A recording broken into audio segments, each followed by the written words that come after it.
Base addition and base deletion. अभी हमने ये देखा कि हमारे पास कोई बेस अगर रिप्लेस हो जाए तो हमारे पास तीन पॉसिबिलिटीज होती हैं, silent mutation, nonsense mutation and missense mutation.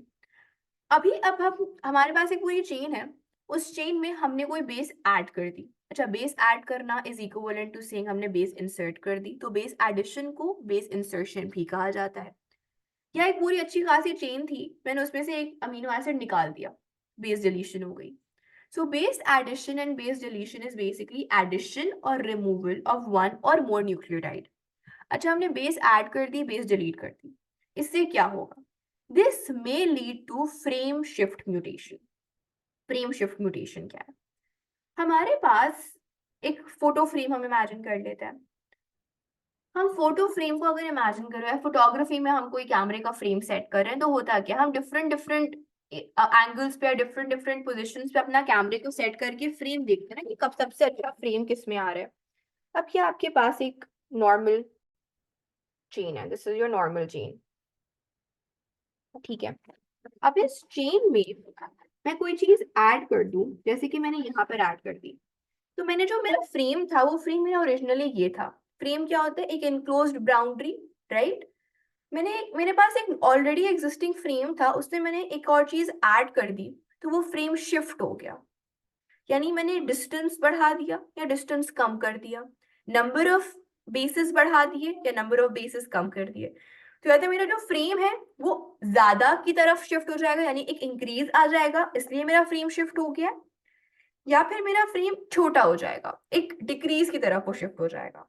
So addition और डिलीशन की वजह से या हमारे पास पॉसिबिलिटी होती है फ्रेम शिफ्ट होने की। अच्छा, एक या दो, yes this is addition, right, totally this is addition. अब फॉर एग्जाम्पल मेरे पास T8, यहाँ पर मैंने क्या किया, मैंने बेसिकली इस पॉइंट पर C को ऐड कर दिया है, जिसकी वजह से मेरा ये पूरा शिफ्ट हो गया इस तरफ। अब मैं एक डिलीशन, आप इसी कोड को मैं डिलीशन से दिखाती हूँ। T था, अब मैंने इस A को रिमूव कर दिया, ठीक है, और इस A की जगह अब मेरे पास ये A रिमूव हो गया, A रिमूव हो गया, तो मेरे पास क्या बचा?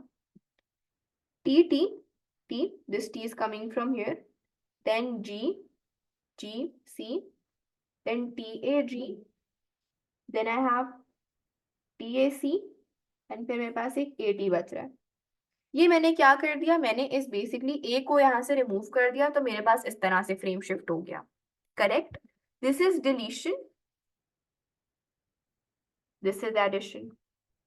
अच्छा, आप एक चीज नोटिस करो, अभी क्या हुआ, मैंने खाली एक चीज को डिलीट किया, या मैंने सॉरी एक चीज को ऐड किया।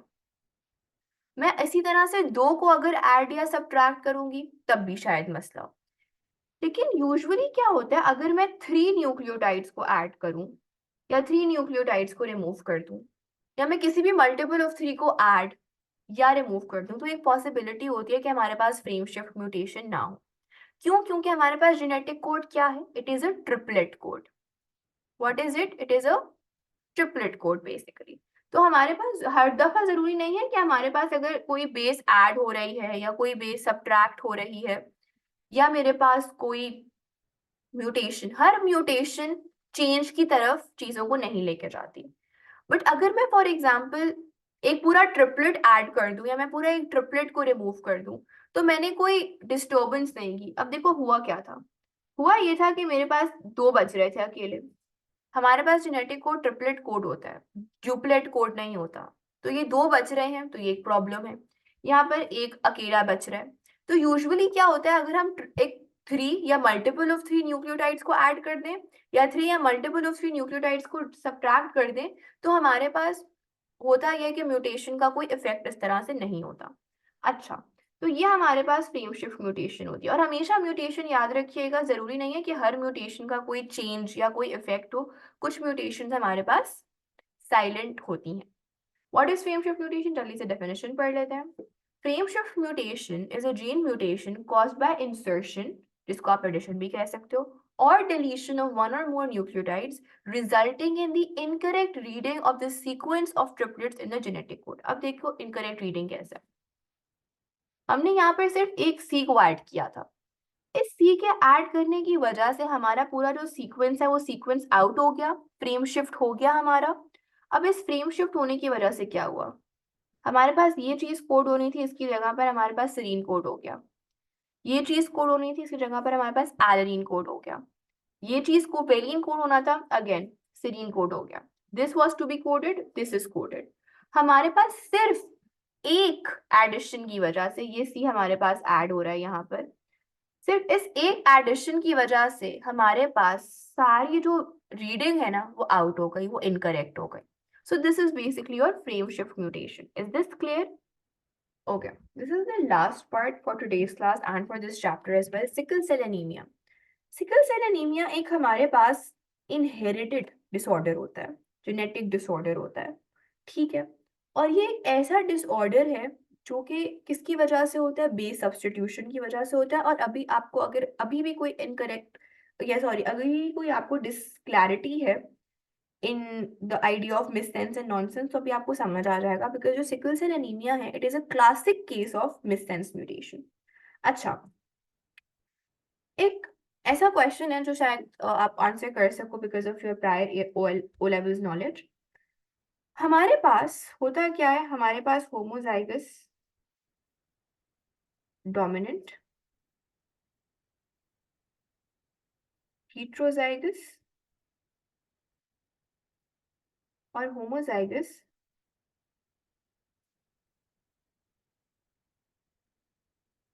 रिसेसिव। ये तीन डिफरेंट कंडीशंस होती हैं, राइट? हमारे पास sickle cell anaemia is basically a homozygous recessive disorder. अगर दोनों पेरेंट्स से recessive allele of sickle cell anaemia एक बच्चे ने इनहेरिट की है तो उस बच्चे को सिकल सेल एनीमिया होगा। अदरवाइज इस कंडीशन में वो एक नॉर्मल चाइल्ड होगा। इस कंडीशन में वो कैरियर होगा उस एलील का, रिसेसिव एलील का, लेकिन डिजीज उसको नहीं होगी, बिल्कुल नॉर्मल होगा वो। सिर्फ रिसेसिव कंडीशन में सिकल सेल एनीमिया अपने आप को एक्सप्रेस करता है। अच्छा, होता क्या है? Let me just write that it is a homozygous recessive disorder. Yes, second one is sickle cell trait. Sickle cell carrier भी कह सकते हैं, sickle cell trait भी कह सकते हैं। Very good. Okay. So होता क्या है?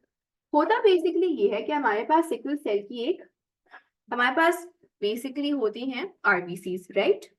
Sickle cell anaemia basically RBCs को अफेक्ट करती है।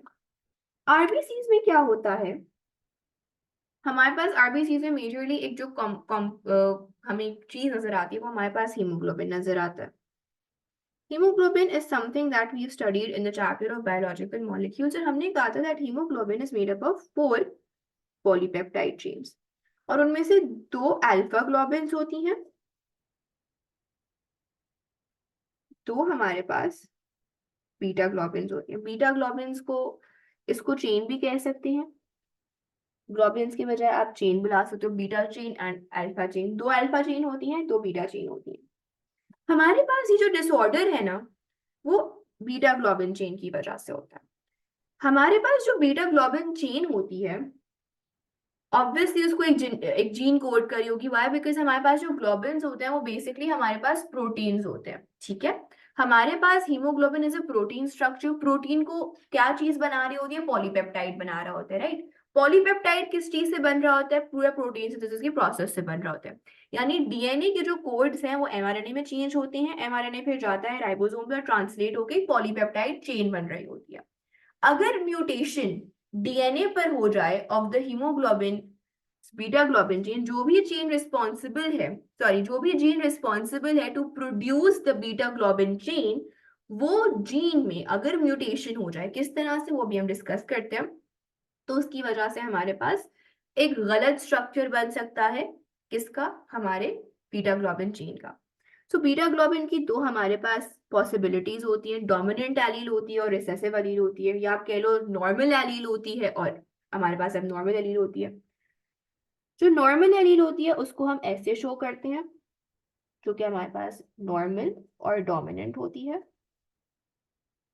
और जो हमारे पास रिसेसिव या एबनॉर्मल एलील होती है जिसमें सिकल सेल ट्रेट होता है, जो सिकल सेल के लिए रिस्पॉन्सिबल होती है, उसको हम ऐसे एक्सप्रेस करते हैं। ये हमारे पास एबनॉर्मल एंड रिसेसिव एलील होती है। हमारे पास अगर कोई ऐसा पेशेंट है जिसमें दोनों सिकल सेल की एलील्स उसने इनहेरिट किए हैं, यानी वो होमोजाइगस रिसेसिव है, तो वो हमारे पास उसको क्या होगा, सिकल सेल डिजीज होगा। अच्छा, अब होता क्या है इस कंडीशन में? बेसिकली हमारे पास होता ये है कि हमारे पास जो बीटा ग्लोबिन की चेन है, बीटा ग्लोबिन चेन, उसका जो सिक्स ट्रिपलेट होता है, तो सिक्स ट्रिपलेट, ये बेसिकली सिक्स ट्रिपलेट पे हमारे पास बेस सब्स्टिट्यूशन हो जाती है। नॉर्मली कौन सा ट्रिपलेट होता है? नॉर्मली हमारे पास होता है CTC। ठीक है, नॉर्मली जो ट्रिपलेट होता है वो हमारे पास होता है CTC। CTC किस चीज को कोड कर रहा है? CTC बेसिकली हमारे पास उस अमीनो एसिड को कोड कर रहा है जो कि हमारे पास है ग्लूटामिक एसिड। नॉर्मली क्या चीज कोड हो रही है? नॉर्मली हमारे पास जो सिक्स्थ अमीनो एसिड होगा इस बीटा ग्लोबिन चेन का, वो हमारे पास सिक्स्थ अमीनो एसिड होना चाहिए ग्लूटामिक एसिड। ठीक है, अब हमारे पास इस सिक्स ट्रिपलेट पे हो जाएगी बेस सब्स्टिट्यूशन। बेस सब्स्टिट्यूशन कैसे होगी? बेस सब्स्टिट्यूशन हमारे पास इस तरह से होगी दैट द CTC, जो कि हमारे पास क्या था, साइटोसिन, थायमीन एंड साइटोसिन, वो हमारे पास बन जाएगा CAC।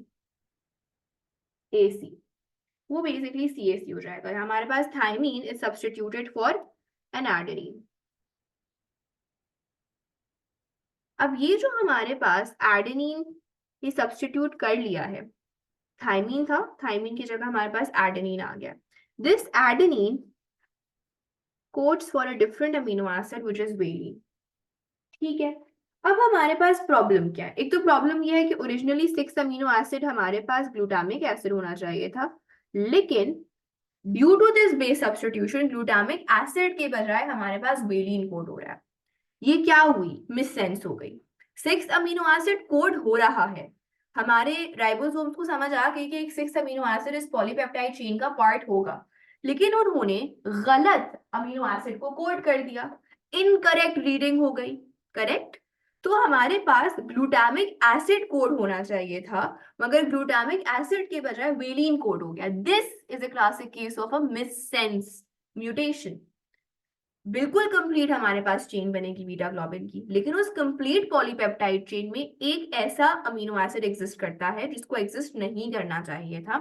सो एक मिसकम्युनिकेशन, एक मिसअंडरस्टैंडिंग, एक मिससेंस की सिचुएशन क्रिएट हो गई। Now what is the problem? Problem is this कि हमारे पास जो ग्लूटामिक एसिड है वो हमारे पास हाइड्रोफिलिक इन नेचर है। हाइड्रोफिलिक क्या होता है? सॉल्युबल सब्सटेंसेस होता है। ठीक है, and the problem over here is that the valine is hydrophobic in nature। Hydrophobic का क्या मतलब है? इनसॉल्युबल है। ठीक है, ना हमारे पास होगा क्या? हमारे पास होगा ये कि हमारे पास जो हमारा आरबीसी है, जो हमारे पास हीमोग्लोबिन का मॉलिक्यूल 4 चेन से बन रहा है, जिनमें से 2 हमारे पास बीटा ग्लोबिन चेन्स हैं, वो हमारे पास लेस सोल्यूबल हो जाएंगी। क्या हो जाएंगी? The beta globin chain of the hemoglobin becomes less soluble। Less soluble अगर हो जाएंगी तो हमारे पास होगा क्या? प्रेसिपिटेट्स आपने देखे होंगे कि हमारे पास जो इनसॉल्युबल सॉल्ट्स होते हैं वो प्रेसिपिटेट्स फॉर्म कर लेते हैं, छोटे छोटे उनके गुच्छे बन जाते हैं। तो हमारे पास जो बीटा ग्लोबिन चेन है ना, वो हमारे आरबीसीज में प्रेसिपिटेट्स फॉर्म करना शुरू कर जाएगी। Because it is less soluble, it will form precipitates, गुच्छे, छोटे छोटे अगर कहते हैं, या अगर आपने कभी फॉर एग्जाम्पल बेसन, आटा या मैदा कभी घोला हो तो जो लम्प्स बन जाते हैं, हम कहते हैं कि बिल्कुल क्लियर होना चाहिए, बिल्कुल क्या कहते हैं, लिक्विड ही होना चाहिए मिक्सचर, उस लिक्विड की, हाँ आप कर्ड कह सकते हो। जो हमारे पास लम्प्स होते हैं ना, वैसे ही हमारे पास इस तरह से प्रेसिपिटेट्स बनना शुरू हो जाते हैं इस बीटा ग्लोबिन चेन के। क्यों? क्योंकि ग्लूटामिक एसिड जो था वो सोल्यूबल था, हाइड्रोफिलिक था। But this beta globin chain में जब हमारे पास वेलिन आ गया ना, वेलिन इज लेस सॉल्यूबल, तो ये पूरे हीमोग्लोबिन के मॉलिक्यूल को लेस सॉल्यूबल बना रहा है। और वो अपने आप को प्रेसिपिटेट्स करवा रहे हैं, लम्प्स फॉर्म हो रहे हैं हमारे पास विद इन द आरबीसीज। ठीक है, अब हमारे पास जो बहुत सारे, फॉर एग्जाम्पल आपके सामने मैं बना रही हूँ lumps, lumps is not the correct word, you should call it precipitates, लेकिन फॉर अंडरस्टैंडिंग लम्प्स कह लो। ये हमारे पास छोटे छोटे लम्प्स फॉर्म हो रहे हैं। अब ये लम्प्स क्या करेंगे, ये आरबीसी के अंदर हो रहा है सब, सही है, this is an RBC molecule. ये लम्प्स हमारे पास प्रेसिपिटेट्स फॉर्म कर रहे हैं। अब ये जो लम्प्स है ना, ये आपस में पॉलीमराइज हो जाएंगे। पॉलीमराइज का क्या मतलब है, छोटे मॉलिक्यूल से बड़े मॉलिक्यूल बन जाना। तो ये सॉरी, ये आपस में क्या करेंगे, ये आपस में कनेक्ट हो जाएंगे और ये एक बड़ा सा मॉलिक्यूल आपस में पॉलीमराइज होके सारे लम्प्स इस तरह से एक बड़ा गुच्छा बना लेंगे ना। ये जो हमारे पास प्रेसिपिटेट्स है, मैंने थोड़े सर्कुलर फॉर्म में बना दिए, ये होते एक्चुअली थ्रेड लाइक है, लंबे लंबे होते हैं, इस तरह के होते हैं, सही है। नाउ व्हाट हैपेंस इज कि हमारे पास जो ये हमारे पास फाइबरस से लंप्स बन गए हैं ना, ये जाएंगे और ये लंबे लंबे फाइबर्स बन गए पॉलीमराइज होने के बाद। ये हमारे पास इस आरबीसी का जो मॉलिक्यूल है ना, इस आरबीसी के मॉलिक्यूल के जो वॉल्स है, इसको अपनी तरफ खींचेंगे। ठीक है, ये एक फोर्स एक्सर्ट करेंगे आरबीसी के मॉलिक्यूल के ऊपर, and they will these fibres will basically pull the RBC, सुकेड़ लेंगे। जिसकी वजह से होगा क्या, इस लॉन्ग फाइबर्स के पुलिंग इफेक्ट की वजह से हमारे पास जो आरबीसी का मॉलिक्यूल है वो इस तरह से सुकड़ जाएगा, वो इस तरह से इनकी तरफ पुल होगा और वो सिकल शेप हो जाएगा। सिकल बेसिकली एक जो खेती बाड़ी में एक खोदने के लिए एक हमारे पास वो होता है, टूल होता है, तो ये सिकल शेप हो जाएंगे। ठीक है, अब हमारे पास ये अगर सिकल शेप हो गए तो इनका जो साइज है, उनकी जो कैपेसिटी है, इनकी जो स्पेस है वो रिड्यूस हो गई। हमारे पास आरबीसी का मेन रोल क्या है, आरबीसी का main role is basically to carry oxygen. Oxygen carrying capacity हमारे पास आरबीसी के मॉलिक्यूल में होती है। इसमें ताकि ऑक्सीजन की कैपेसिटी कैरी करने की ज्यादा हो, ज्यादा जगह, हमारा मेच्योर आरबीसीज में न्यूक्लियस नहीं होता, माइटोकॉन्ड्रिया नहीं होता, सारे ऑर्गेनील्स खत्म हो जाते हैं। क्यों, ताकि हमारे पास सिर्फ आरबीसी ऑक्सीजन कैरी करे। तो इतनी इंपॉर्टेंट है आरबीसी की ऑक्सीजन कैरिंग कैपेसिटी कि आरबीसी में कोई और चीज ना हो हेमोग्लोबिन के मॉलिक्यूल के अलावा जो कि ऑक्सीजन को कैरी करे। नाउ अगर हमारे पास इस रिसेसिव एलील की वजह से हमारे पास वेलिन एक हाइड्रोफोबिक इनसॉल्यूबल अमीनो एसिड बन रहा है, जिसकी वजह से जो हमारे पास 4 चेन्स थी हीमोग्लोबिन की, उनमें से 2 बीटा ग्लोबिन थी। बीटा ग्लोबिन पे हो गई सब्सटीट्यूशन, जिसकी वजह से एक हाइड्रोफोबिक इनसॉल्यूबल वेलिन बन गया। इसने क्या किया, इसने बहुत सारे प्रेसिपिटेट्स बना लिए। क्यों, क्योंकि वेलिन तो सॉल्यूबल है ही नहीं, तो ये लम्प्स बना रहा है, प्रेसिपिटेट्स बना रहे हैं। ये प्रेसिपिटेट्स आपस में पॉलीमराइज हुए, इन्होंने बड़े बड़े लॉन्ग फाइबर्स बना लिए, और ये जो फाइबर्स हैं ये रस्सी की तरह वॉल्स ऑफ आरबीसी को अपनी तरफ खींच रहे हैं, जिसकी वजह से सुकड़ गया है हमारा आरबीसी। उसकी जो साइज है, उसकी जो कैपेसिटी है वो कम हो गई है। अगर साइज कम हो गया तो इसका मतलब है now the sickle shaped RBC has reduced oxygen carrying capacity, right? अब किसी को अगर ऑक्सीजन कैरिंग कैपेसिटी कम हो जाए तो हमारे पास जो हमारे पास ऑक्सीजन कैरिंग कैपेसिटी है, उसकी वजह से हमारे पास ऑक्सीजन एडिक्वेटली सप्लाई पूरी बॉडी में नहीं हो पा रही होगी, हमारे पास सप्लाई ऑफ ऑक्सीजन अफेक्टेड हो जाएगा। तो होता क्या है, होता यह है कि हमारे पास जो सिम्टम्स उन पेशेंट्स को होते हैं, वो सिम्टम्स बेसिकली हमारे पास सबसे ज्यादा ये होते हैं कि बहुत जल्दी वो पेशेंट थक जाता है। जरा सी फिजिकल एक्टिविटी हुई, जरा सा स्ट्रेसफुल एक्टिविटी की, क्योंकि ऑक्सीजन का सप्लाई एडिक्वेट नहीं है, रेस्पिरेशन नहीं हो रही प्रॉपरली, एटीपी प्रॉपरली सिंथेसाइज नहीं हो पा रहा है जल्दी जल्दी, reduced energy, no aerobic. What do you mean no aerobic respiration? Aerobic respiration होगी, लेकिन क्योंकि का एरोबिक रेस्पिरेशन क्या exactly, less aerobic respiration, less aerobic respiration, less ATP generated, less ATP, less energy in the body. तो हमारे पास थोड़ा सा काम करके ये इंसान फटीग, पेन महसूस करना शुरू कर देगा। व्हाई, बिकॉज हमारे पास लेस एटीपी सिंथेसिस हो रहा है। देन हमारे पास क्या हो जाएगा, स्वेलिंग हम ऑब्जर्व करते हैं इन पेशेंट्स में। स्वेलिंग कहाँ पर हो रही होती है, स्वेलिंग भी, और स्वेलिंग ऐसी है कि स्वेलिंग भी है और उसमें पेन भी है, where in the hands and feet. ठीक है, हमारे पास हम स्वेलिंग नोटिस करते हैं। अच्छा, हमारे पास जो एनेमिक का मतलब ये होता है कि हमारे पास जो नंबर ऑफ आरबीसीज है ना वो भी कम हो जाता है। ऑब्वियसली हमारे पास पहले इतने बड़े बड़े आरबीसीज थे, अब छोटे छोटे आरबीसी थे, तो हमारे पास ओवरऑल जो आरबीसीज का कैपेसिटी है या वर्कलोड है, वर्कलोड ज्यादा हो गया है और आरबीसीज का जो साइज है वो कम हो गया है। So we have reduced number of RBCs. Reduce number of RBCs है तो ऑब्वियसली हमारे पास ऑक्सीजन का जो ट्रांसपोर्ट है, ऑक्सीजन कैरिंग कैपेसिटी है, वो भी हमारे पास अफेक्टेड होगी। देन हमारे पास ये जो हमारे पेशेंट्स होते हैं, because they are so fatigued, their RBCs are not carrying oxygen capacity, तो हमारे पास जितने सारे जो हमारे प्रोसेसेस होते हैं वो हमारे पास एटीपी या एनर्जी पे डिपेंडेंट होते हैं, रेस्पिरेशन पे डिपेंडेंट होते हैं। ऐसे पेशेंट्स में पता है क्या चांसेस होते हैं? They can get frequent infections, frequent infections हो सकते हैं इनको, ठीक है। अच्छा, अब हमारे पास जो ये आरबीसीज हैं, हमारे पास आरबीसीज क्या हो गए? सिकल शेप्ड हो गए, ठीक है। नॉर्मल आरबीसीज से आराम से हमारी जो आर्टरीज हैं, वेन्स हैं, कैपिलरीज हैं, उनमें ट्रैवल कर रहे हैं। ये जो सिकल शेप्ड आरबीसीज है ना, ये हमारे पास ऑब्स्ट्रक्शन कॉज कर सकते हैं। ये हमारे पास हमारी आर्टरीज को ब्लॉक कर सकती हैं, इनका जो पैसिव मूवमेंट इनकी हो जाती है। क्यों? क्योंकि ये हमारी जो ब्लड वेसल्स हैं वो कैसी हैं? वो हमारे पास पाइप जैसी हैं, राइट? ऐसी हैं ब्लड वेसल्स।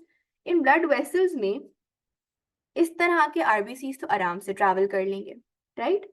लेकिन ऐसे जो होंगे ना, ये ऑब्स्ट्रक्शन कॉज करना शुरू कर देंगे।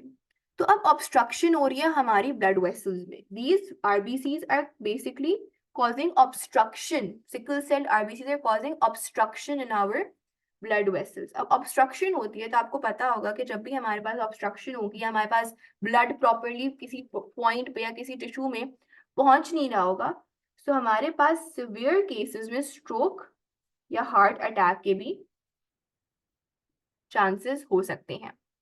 अभी तक यहाँ तक क्लियर है? This is majorly the part that you to know for sickle cell. एक बस जल्दी से आप मुझे हेड्स अप दे दो तो मैं जल्दी से ट्रीटमेंट बता दूं and then we'll call it a day. Very good. Treatment क्या है? हमारे पास जो ब्लड सेल्स है ना, बहुत आपने सुना होगा bone marrow transplant. Bone marrow transplant क्यों करवा देता है?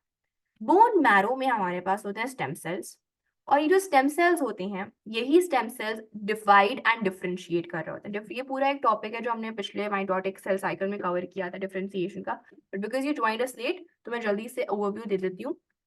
डिफरेंशिएशन का मतलब क्या है?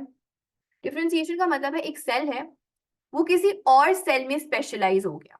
जैसे डॉक्टर्स होते हैं, एमबीबीएस कर लिया, एमबीबीएस करके you have not specialised yet. Specialisation आप किसी एक पर्टिकुलर फील्ड में करते हैं और आप उसकी स्पेशलिस्ट बनते हो। उसी तरह से एक सेल है बोन मैरो में जिसको हम स्टेम सेल बुलाते हैं। Stem cells are the only cells that have the ability to differentiate themselves, यानी वो किसी और सेल में खुद को स्पेशलाइज करते हैं।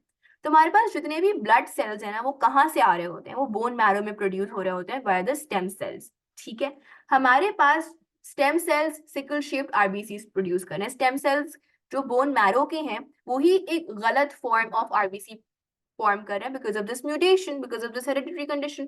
तो अगर हम बोन मैरो ट्रांसप्लांट करवा दें, एक हेल्दी ह्यूमन का बोन मैरो लें और उसको हमारे अफेक्टेड पेशेंट में अगर उसका ट्रांसप्लांट करवा दें, तो अब एक नॉर्मल बोन मैरो के जो स्टेम सेल्स हैं वो नॉर्मल आरबीसीज को प्रोड्यूस कर रहे होंगे।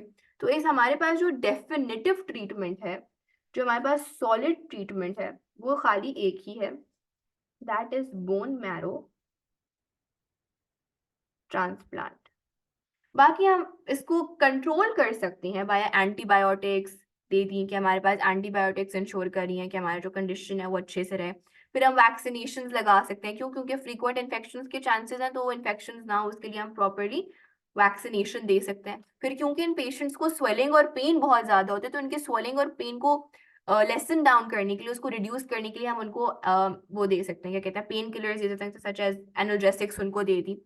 तो सिम्टम्स को क्योर करने के लिए हम एंटीबायोटिक्स और वैक्सीनेशन दे सकते हैं, लेकिन डिजीज को पूरी तरह से एराडिकेट करने का एक ही ट्रीटमेंट है, एक ही सॉलिड डेफिनेटिव ट्रीटमेंट है, which is bone marrow transplant. So that is it for this chapter and that is it for today.